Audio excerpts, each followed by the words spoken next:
Bonjour à tous, aujourd'hui je suis très heureux de vous retrouver pour une nouvelle vidéo de témoignages et d'informations avec Eric, qui est le président de l'AFTOC. Certains d'entre vous connaissent déjà, donc merci Eric d'une part de m'accueillir chez toi pour qu'on fasse cette vidéo, et d'autre part d'avoir accepté de te prêter à l'exercice. C'est pas Je t'en prie, c'est normal, ça me fait plaisir. Bon, parfait. On va essayer d'aborder différents sujets dans cette vidéo. On va bien sûr parler de l'AFTOC, des projets de l'AFTOC, de ton engagement, mais avant, je voudrais qu'on parle un peu de toi, de ton parcours de malade. Mais est-ce qu'avant ça, tu peux tout simplement te présenter en quelques mots? Eric Nickel, j'ai 64 ans et puis je suis à l'AFTOC maintenant depuis 7-8 ans. 7-8 ans, j'ai commencé à prendre des responsabilités assez rapidement sur les projets de la MadPride. D'accord. C'est ça que j'ai commencé. D'accord. Et à titre personnel, toi, tu es malade de TOC? Tu as aidé Oui, je suis toujours souffrant. J'aime bien dire en rétablissement parce que les choses évoluent et puis là maintenant je me sens mieux. Mais alors j'ai commencé très tôt, puisqu'à l'âge de 7-8 ans, j'étais toqué. Enfin bon, je savais pas que j'étais toqué, bien sûr, à l'époque. D'ailleurs, on parlait pas de toc. Et donc, je savais même pas que c'était pas naturel. Enfin bon, j'ai commencé à 7-8 ans, alors je me souviens très bien de rituels que j'avais, à savoir, je vais m'isoler le rituel, c'était en fait de conjurer comme une angoisse en répétant une suite, en subvocalisant une suite d'onomatopées, et j'avais l'impression que ça évacue l'angoisse. Je ne sais pas laquelle, d'ailleurs, à l'époque. Voilà. Et donc ensuite, ça a continué, ça a évolué au collège, au lycée. Au collège, par exemple, il fallait que je relise mes cours, je sais pas combien de fois, non pas pour les comprendre, mais parce que j'avais tout d'un coup l'impression que il fallait pas que quelque chose de mal rentre dans la révision, en fait. Par exemple, je veux dire, si je pensais au mot diable, ça allait être mal. Et puis forcément, quand il ne faut pas penser, on y pense. Bon, voilà, c'est classique. Voilà. Voilà. Et puis après, il fallait aussi que... Après, j'en rajoutais. Je rajoutais des rituels. Il fallait, par exemple, que je termine une phrase sur l'expiration. C'est étrange, c'est comme ça. Et puis après, bien sûr, je doutais que je l'avais fait, donc je recommençais patati patata. Et puis c'est fait que je travaillais pas, globalement. Et ça a été pareil. Après, il fallait que je recopie des cours à chaque rature. Et puis s'il y avait quelque chose qui était mal, ou si je pensais à quelque chose qui m'angoissait, etc. Ça a commencé comme ça, en fait. Donc finalement, tu avais à la fois des TOC qu'on appelle idéatifs, c'est-à-dire des sans compulsion visible, mais tu avais aussi, tu disais, tu réécrivais plusieurs fois, tu as eu plusieurs formes de TOC, et ça dès le jeune âge, finalement. Oui, ça, le fait de réécrire, en soi, c'est pas le TOC, c'est le rituel. Oui. C'est vraiment le rituel, c'est, voilà, si je recopie pas, il va arriver un malheur, ou bien, je sais pas, donc il fallait que je recopie. Voilà, c'est plus le rituel, sachant que l'essentiel restait aussi quand même dans ma tête. J'avais beau faire ça, il fallait quand même à un moment donné que je m'isole un peu pour dire non, c'est fini, quoi. Il faut pas, je peux pas insister, je peux pas continuer comme ça. Et puis ça a continué aussi. J'avais aussi des petits tocs, des petits tocs. Il n'y a pas de petits tocs, mais ce que j'appelle moi petits tocs, c'est un petit peu les tocs courants, vérification que la porte est bien fermée, la lumière, l'électricité, tous ces trucs-là. Et puis ça a pris plus d'ampleur. Après, je me souviens à l'âge de 22 ans, par là, quand j'ai perdu mes grands-parents. Donc c'était un traumatisme pour moi, ceci d'autant plus qu'il y avait, ça accompagné par, disons, c'est des mots un peu malheureux qui ont fait que je me suis culpabilisé. Je peux dire ce que c'était, je rentrais du service militaire pour une permission, et puis je vais aller voir mes grands-parents, et puis ça n'a pas pu se faire, pour X raisons, et puis donc ils sont allés, c'était un dimanche, voir une amie à eux, voilà. Et ils ont eu un accident en sortant, Et puis ensuite, mon grand-père, il n'a pas fait exprès, hein, mais quand on était à l'hôpital, il me dit « Ah, tu vois, si tu étais venu, ça ne serait pas arrivé. » c'est pas méchant, c'est classique. Après, je l'ai bien sûr pris, intellectuellement, bien sûr, je savais que c'était pas... N'empêche que ça s'est incrusté, quoi.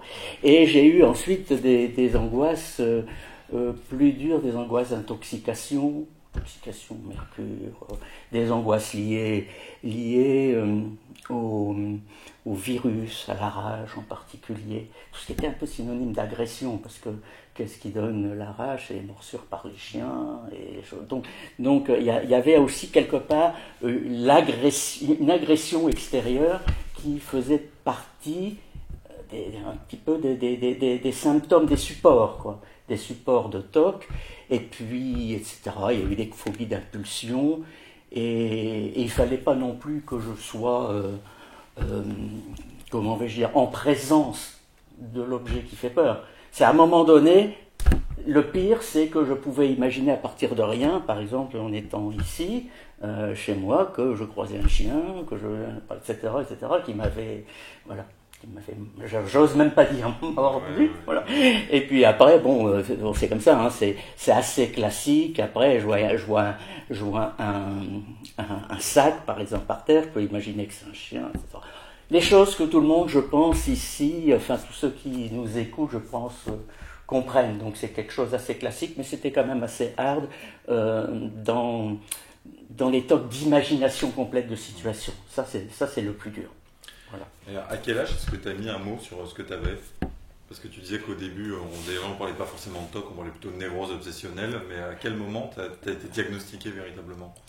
C'est-à-dire, j'ai été diagnostiqué par un psychiatre, c'est-à-dire au départ. Hein, donc j'ai commencé, je sentais que j'avais bien un malaise vers 25-26 ans, puis je me suis dit, il faut que je fasse quelque chose, quoi. Hein, et à l'époque, on appelait ça effectivement névrose obsessionnelle. Bon. En psychanalyse, ça s'appelle comme ça. Donc j'ai commencé par faire une psychanalyse qui par certains aspects m'a apporté des choses, mais n'a pas du tout réglé les problèmes de TOC. C'est vrai que la psychanalyse n'est pas connue comme étant ça peut aider un peu à la marge, mais c'est pas le traitement qui est recommandé en première intention. Non, ceci d'autant plus qu'on évoque souvent le pourquoi des choses, alors que c'est plutôt le comment se débarrasser des TOC qui est important. Et puis des fois d'ailleurs, on a eu l'occasion aussi d'entendre des témoignages dans des groupes de parole, par exemple, où des personnes disent, à un moment donné, en faisant psychanalyser, ça faisait ressortir des choses du passé ou des situations où je pouvais continuer à avoir plus culpabilisé, etc. quoi. Donc, mais ça, forcément, je ne le savais pas. Puis il y avait que ça. Hein. J'ai fait la psychanalyse donc autour de mes 30 ans. Donc ça fait un moment, c'était la fin des années 80. Voilà. Ensuite, j'ai déménagé là j'étais à Nantes, j'ai déménagé sur Paris pour le travail. Et puis là, j'ai fait une thérapie de soutien avec une personne qui m'avait été conseillée par ma psychanalyste, qui traitait les TOC. À l'époque on disait névrose obsessionnelle, peu importe. Et puis en fait, je me suis rendu compte, après en étudiant tout ça, qu'elle n'appliquait pas vraiment les protocoles de TCC, tu sais. Et donc c'était un peu il faut faire les choses, mais il n'y avait pas de contraintes et ça n'a pas été très efficace. C'était balbutiant à l'époque, les TCC, c'est arrivé assez tardivement, hein, notamment en France. Oui, je pense, c'était encore le début. Là, c'était le début des années 90. Hein. Et puis oui, on commençait à en parler, je pense, même si à l'époque. Il n'y avait pas Internet d'abord, et puis je n'ai pas lu tous les bouquins pour savoir si on parlait de ça. C'était difficile. Voilà. Donc après, bien sûr, c'était trouble obsessionnel compulsif. Voilà. Et puis, donc, ça n'a pas été très efficace, mais je vivais quand même, quoi. Puis ensuite, je me suis dit, non, ça va plus. Et donc, je suis allé voir vraiment un psychiatre pour des médicaments. Tu n'en avais jamais pris avant de... J'en avais jamais pris avant. Donc j'ai commencé à en prendre vers 92, 93, 92, je pense. Et d'ailleurs, ça me fait penser à une petite anecdote. C'était le 31 octobre, donc la veille de la Toussaint, qui est le jour des morts, et je suis allé voir le professeur Hadès.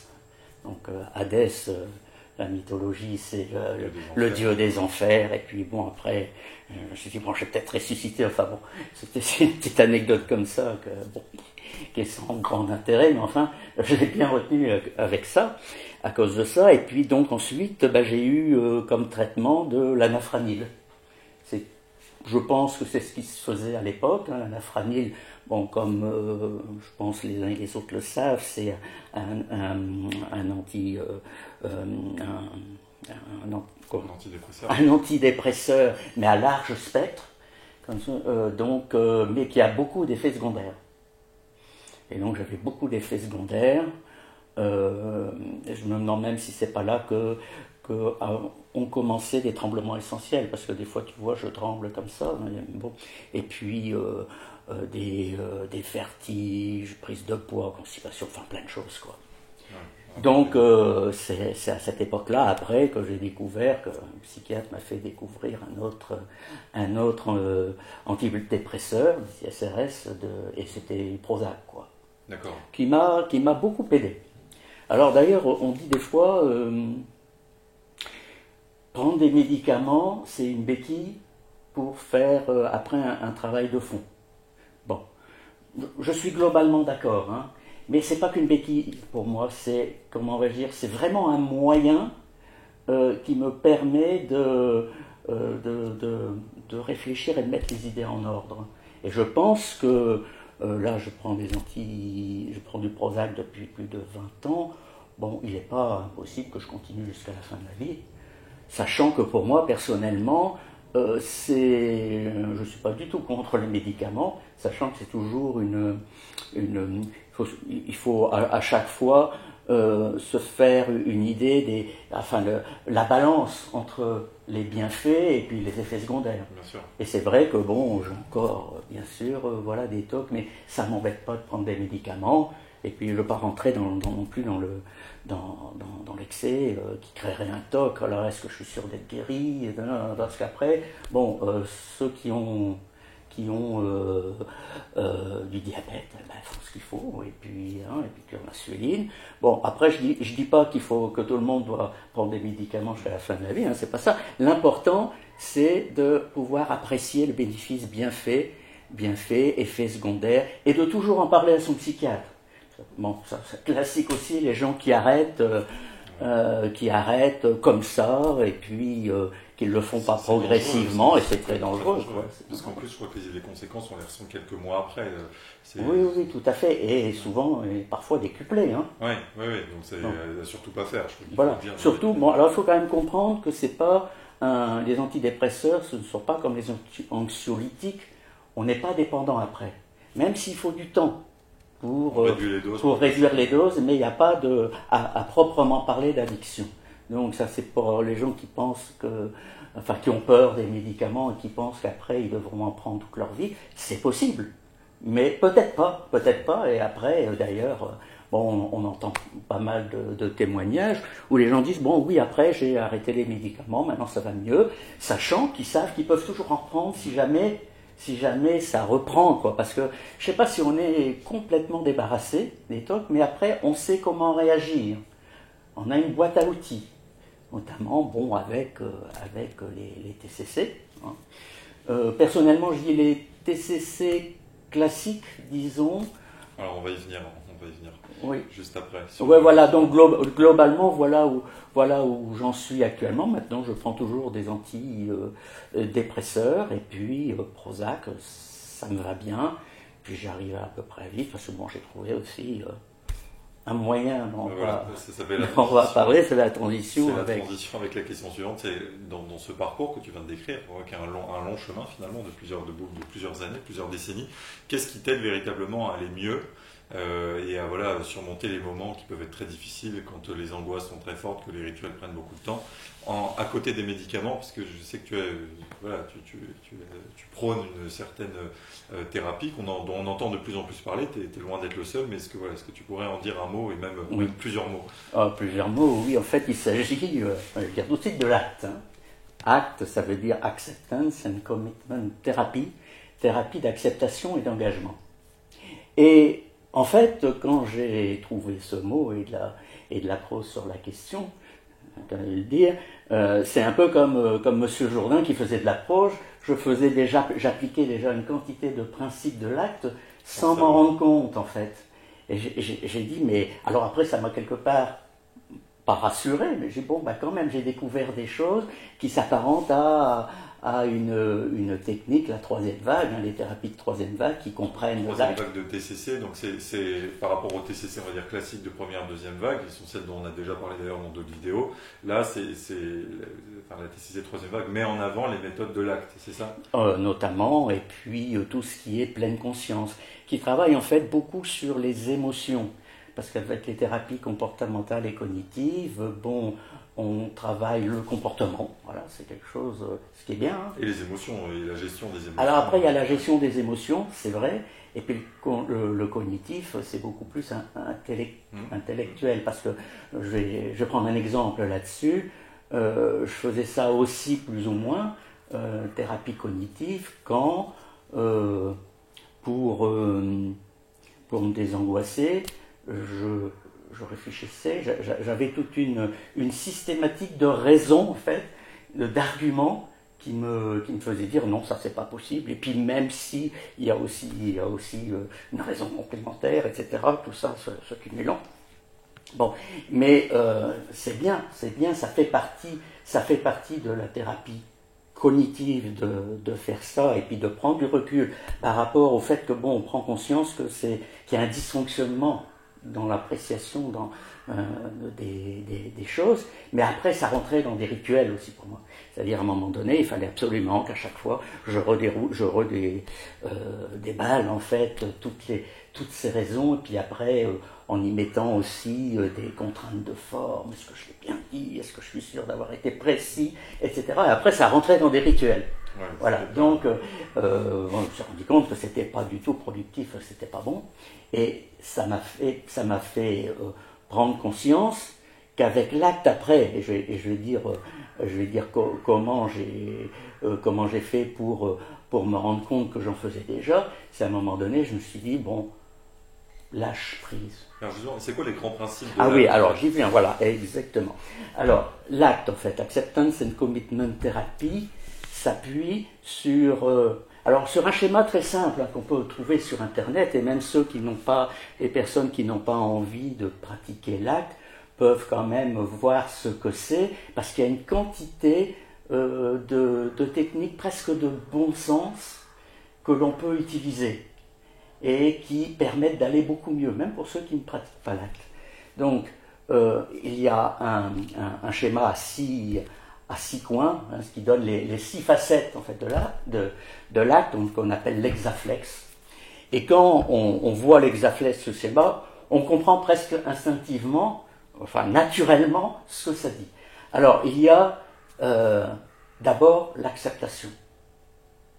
L'acceptation positive, bien sûr. C'est pas dire je me résigne, non, c'est l'acceptation que je puisse avoir ça. Voilà.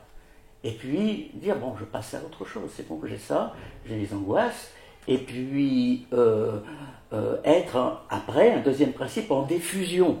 C'est-à-dire, je ne suis pas l'angoisse, c'est quelque chose qui passe comme ça. Et je m'en suis vraiment rendu compte que j'ai remarqué, et puis tout le monde peut le remarquer aussi, c'est que quand on a une angoisse, si on la laisse, elle va disparaître, elle va être remplacée par une autre. Ce qui fait que c'est bien un petit nuage qui passe, quoi. Donc qu'on n'ait pas l'angoisse, et pour ça il faut être dans le troisième principe qui est le soi connaissant, c'est-à-dire je me vois en train de voir ce qui est réel, ce qui ne l'est pas, et je prends du recul.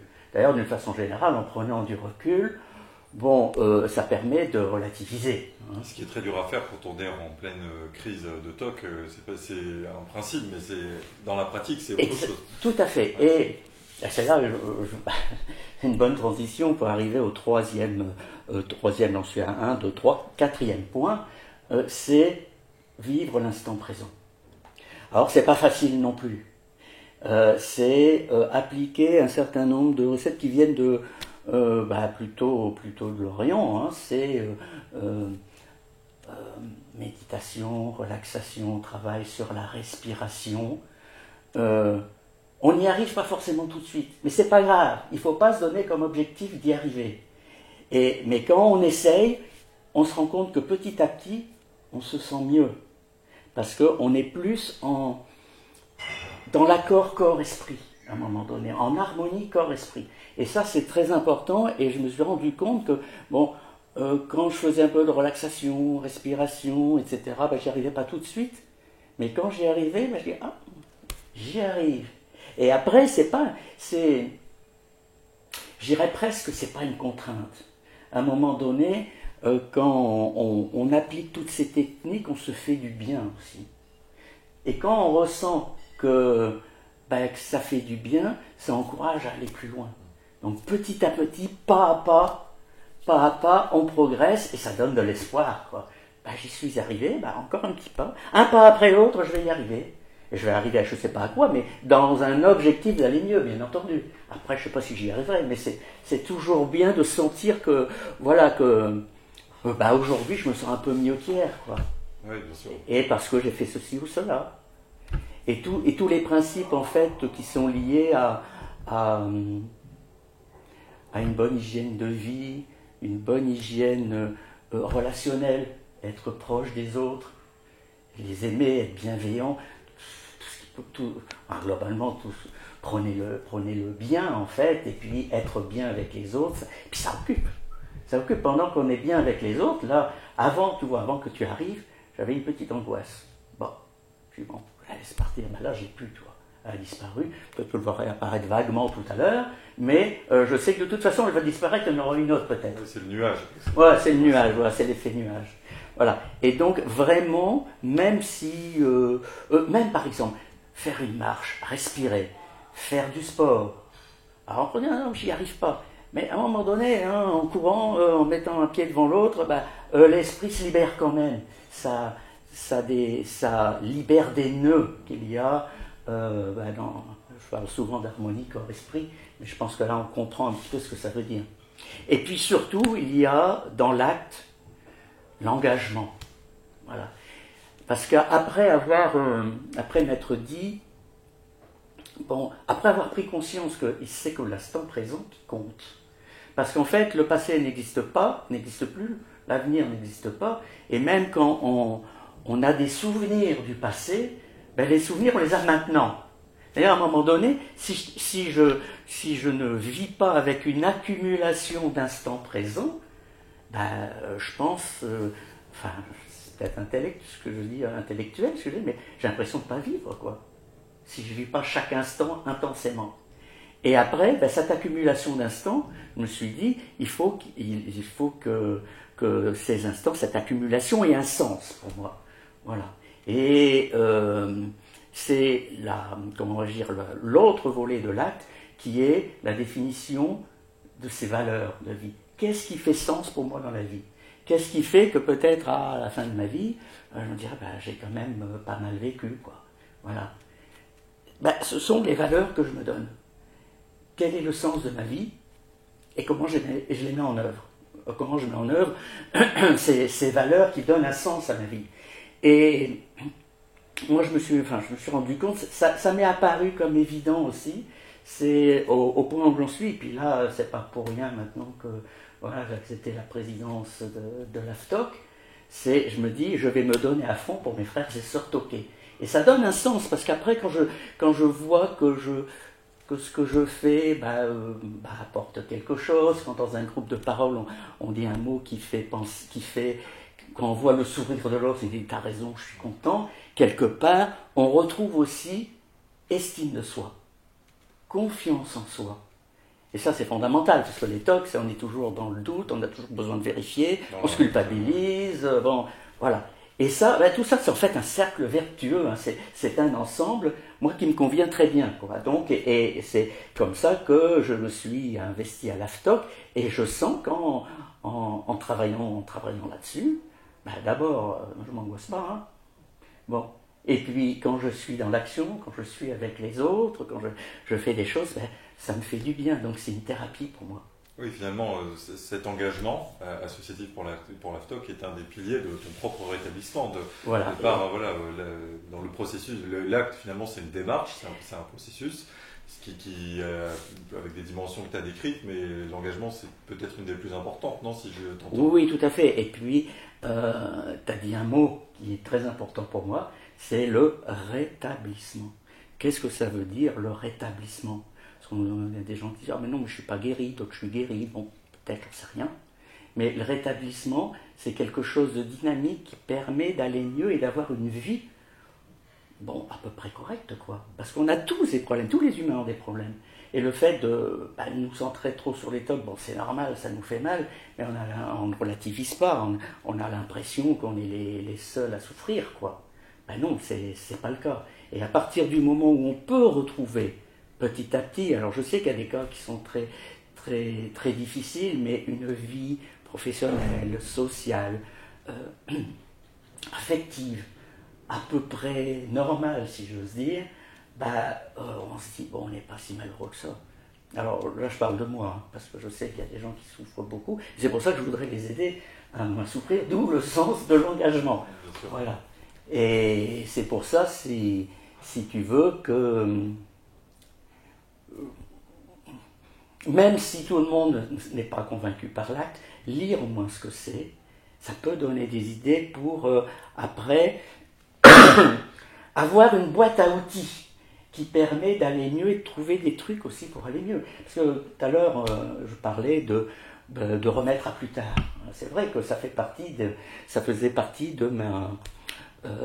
ce que j'appelle ma propre thérapie cognitive. C'est-à-dire, à un moment donné, je vais laisser tomber, c'est dur, mais je sais que plus tard, dans quelques heures, je l'aurai oublié, ou bien elle sera moins importante, l'angoisse, ou elle aura été remplacée par autre chose. Ce qui me fait d'ailleurs penser que pour moi, on n'a pas 1, 5, 10 TOC, quoi.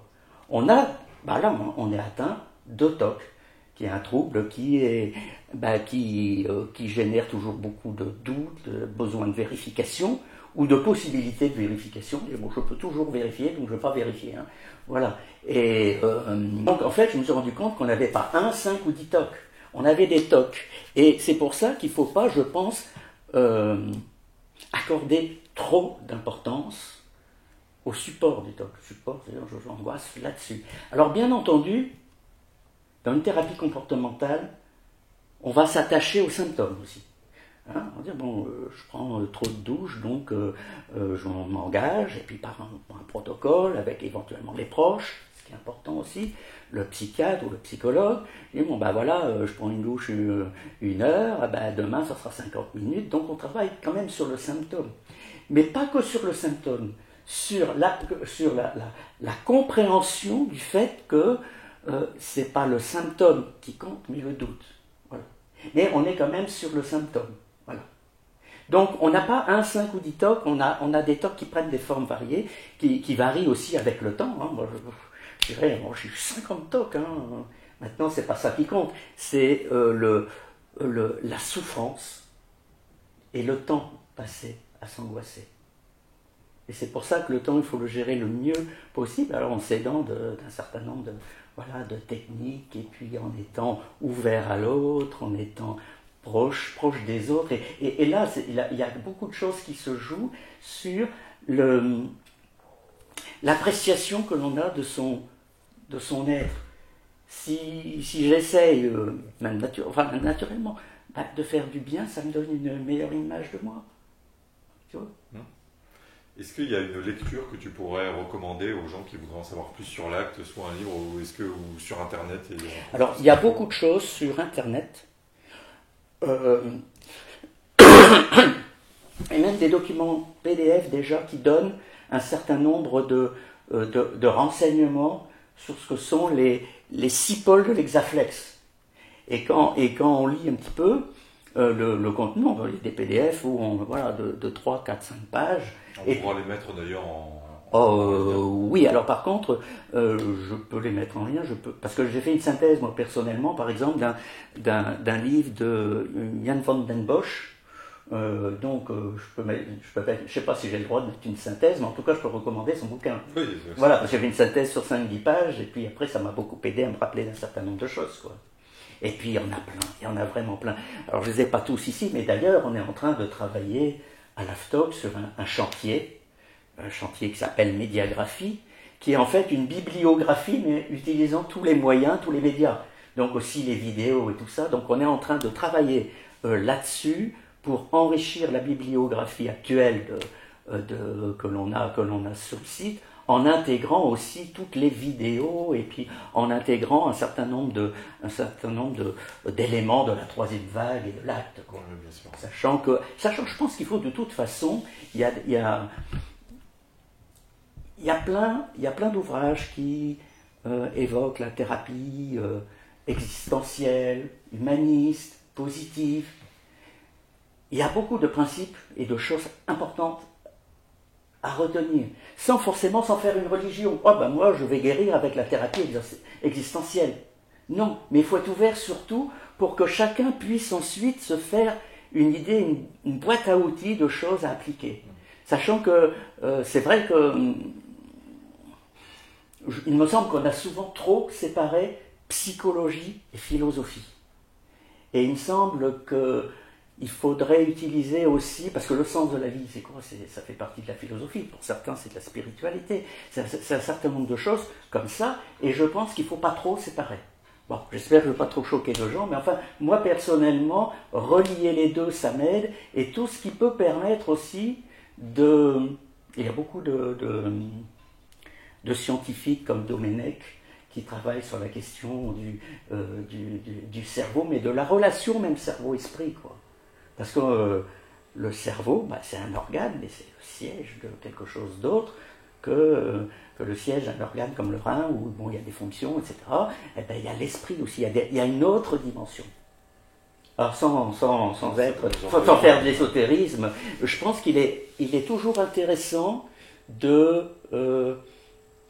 moi ça m'a permis de comprendre beaucoup de choses en tout cas, de rapprocher psychologie et philosophie. Et cette démarche dont tu parles, elle est très personnelle, tu ne l'as pas faite avec un thérapeute, parce que l'acte, concrètement, ça se fait avec un thérapeute, ça se fait tout seul. Alors c'est vrai que je ne l'ai pas fait avec un thérapeute, parce que quand j'ai découvert ce que c'était l'acte, je me dis c'est ce que je fais. Oui, tu en faisais déjà. Et donc quelque part, ça m'a conforté pour aller plus loin, pour l'instant sans avoir besoin d'un thérapeute. Peut-être que j'en aurai besoin un jour.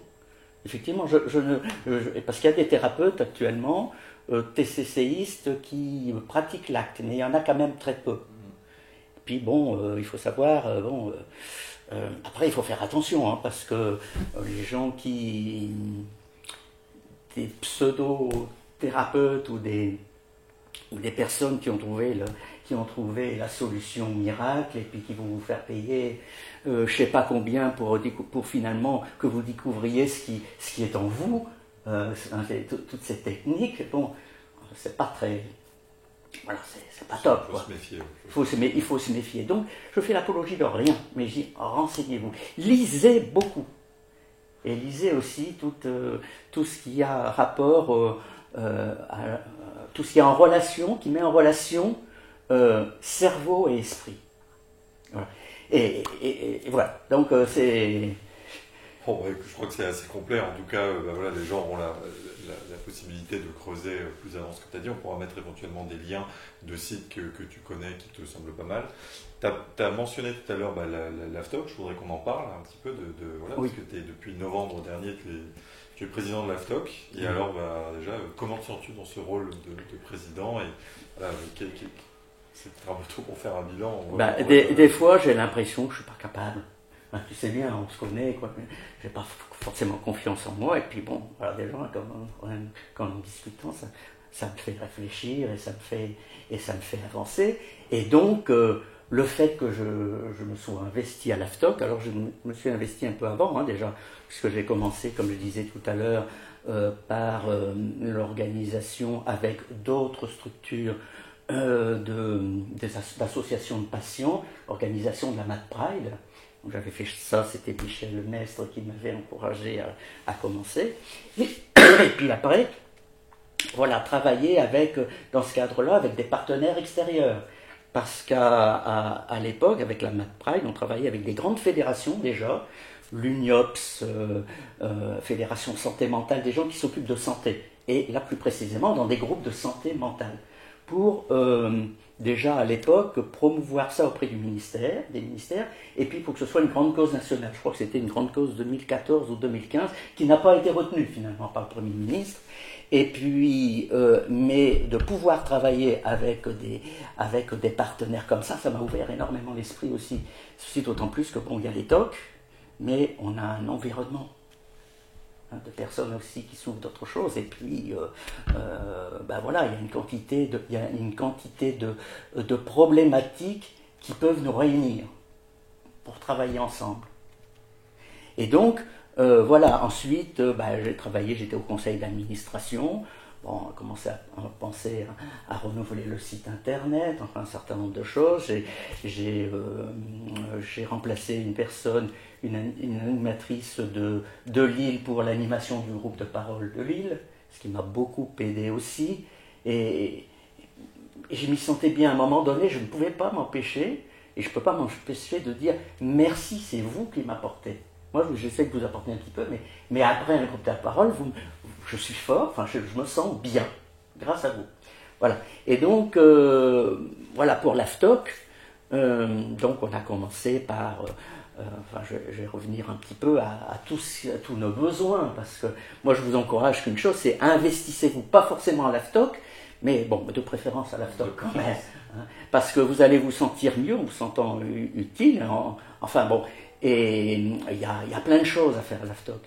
Bon, d'abord, il y a à multiplier le nombre de groupes de parole, en présentiel ou en distanciel, sachant qu'il y a 2 à 3% de la population qui sont atteints de TOC, donc ce qui fait en France environ 1,5 million de personnes, et qu'on est à l'AFTOC à 500, même si on a soulagé certainement dans des groupes de parole des milliers et des milliers de personnes. Et les adhérents de l'AFTOC, ils doivent bien, enfin ceux qui pensent ou ne pensent pas adhérer à l'AFTOC, ils doivent bien comprendre cela.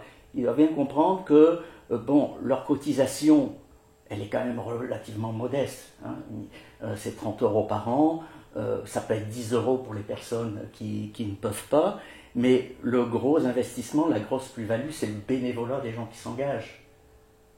Il me semble. Hein. Et donc, le fait de cotiser, ça fait aussi, on fait bloc, on est solidaires ensemble pour essayer de se rétablir ensemble. D'ailleurs, c'est le nouveau slogan, enfin le slogan qui a été retenu pour le nouveau site, AFTOC se rétablir ensemble, ce qui donne un côté voilà très très positif et enthousiaste, et solidaire. Et puis bon, on y va et on va y arriver. Voilà. Donc alors il y a tous les outils que l'on met en place de com pour ça, donc le nouveau site internet qui va être opérationnel normalement à la fin de l'année 2023. Et puis il y a tout ce que tu fais au niveau de la com, hein, tout ce qui est tous les vidéos, les contacts avec les journalistes pour se faire connaître. Et puis il y a aussi tous les contacts avec les partenaires, parce qu'encore une fois, là je parlais d'empowerment. L'empowerment, c'est quoi? C'est le pouvoir d'agir. Ça veut dire qu'en fait, on n'est pas que des patients, on a des capacités aussi à travailler pour se rétablir, pour être mieux. Parce qu'on a aussi le savoir expérientiel. Bon, et donc on doit pouvoir s'exprimer sur la définition et la mise en œuvre d'objectifs à mettre en œuvre. Et donc il y a l'empowerment individuel, c'est-à-dire on se rend compte qu'individuellement on peut s'en sortir ou participer à son rétablissement. Ça ne veut pas dire qu'il faut, je ne dis pas ici qu'il faut se passer de psychologue ou de spécialiste, mais ça doit venir de nous quand même. toute façon, les gens qui viennent en groupe de parole, par exemple, ils ont déjà franchi une étape qui est le déni. Et donc, donc ça vient quand même de nous. Après, il y a l'empowerment collectif. L'empowerment collectif, c'est être ensemble pour dire on va se rétablir ensemble. Et donc, ça serait par exemple participer à toutes les actions de l'AFTOC. Et il y a aussi, pour l'empowerment social et politique. En fait, j'avais étudié ça il y a 7-8 ans quand j'ai fait une licence en intervention sociale au CNAM, parce que j'avais fait un mémoire justement sur l'empowerment. J'avais donc étudié ça aussi. C'est notre pouvoir avec des grosses structures auprès des politiques pour globalement transformer la société. Bon, alors, petitement, progressivement, mais je crois qu'il faut être convaincu que chaque personne qui s'investit, donc je parlais du fait que l'investissement c'est très important, au-delà même du montant d'une faible cotisation, et donc c'est pour ça que j'encourage les gens à participer. Donc on a le site, on a la com, on a besoin des gens pour les groupes de parole. Moi, j'aimerais bien qu'on puisse aussi, parce que j'avais étudié ça également, avec le ministère, quand j'étais allé voir avec d'autres partenaires l'adjoint du ministre de la Santé, et pour l'adjoint à la santé mentale du ministre de la Santé, pour tout ce qui est mis en place et pour participer à la mise en place de tout ce qui est prévu par le ministre, et à savoir notamment, certains d'entre vous sont saoulés de m'entendre parler de PTSM, projets territoriaux de santé mentale, parce que c'est au plus proche du terrain, au niveau d'un département, généralement, qu'on peut prendre contact avec des partenaires, déjà lire les PTSM de son département permet d'avoir une bonne cartographie de tous les acteurs qui participent à la santé mentale, et si on peut s'intégrer dans des projets en commun qui sont financés par l'ARS, c'est ça l'objectif, eh bien, on va faire avancer les choses, et très localement, parce que moi je crois beaucoup au local. Ces petites choses petit à petit, on fait un réseau, et localement, donc tous les responsables de locaux doivent pouvoir participer, s'ils le veulent, doivent pouvoir participer, et puis le fait d'aller voir des partenaires, on n'ose pas. Voilà, qu'est-ce que je vais dire? Je vais avoir l'air ridicule, c'est mon cas aussi.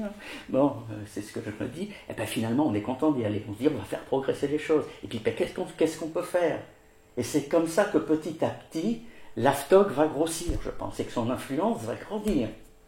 Voilà. Donc, je vous encourage aussi, après, mais bon, on y reviendra, à travailler avec les partenaires, avec les projets territoriaux de santé mentale, et voilà, globalement, ensemble, de créer un grand enthousiasme pour se rétablir, quoi. Alors, une dernière question peut-être, pour donner un petit peu. Quelle est ta vision de l'association, de l'AFTOC, à 5 ans, à 10 ans? Qu'est-ce que tu voudrais avoir accompli pendant ton mandat? Il y en aura peut-être plusieurs.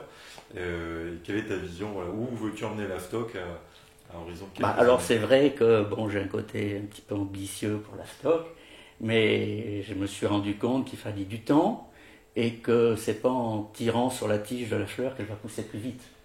Donc, semons des petites graines.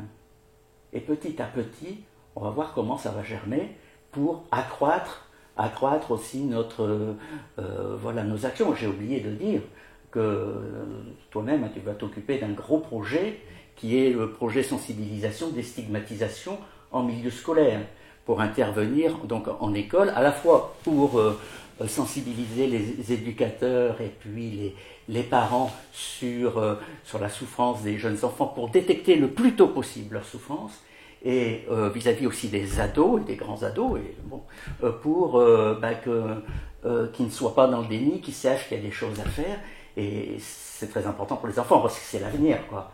Et donc si on peut les aider à se débarrasser, ou tout le moins gérer les TOC relativement tôt, c'est important.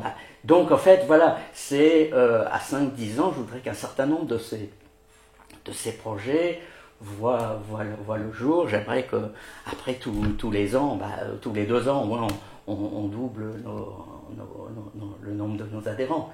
Mais c'est la dynamique que ça génère qui est surtout importante. Et j'aimerais que cette dynamique bon, parce que je ne suis pas éternel, et puis j'aurais peut-être voilà, un petit peu à un moment donné, hein, parce que si la santé voilà, me le permet, bon, pour l'instant, je suis toujours prêt voilà, à m'engager à l'AFTOC, mais à l'issue de ces quelques années que je vais consacrer à l'AFTOC, ben, voilà, j'aimerais que tous ces messages soient portés, et puis que les graines que l'on sème ben, puissent grandir, quoi, puissent pousser.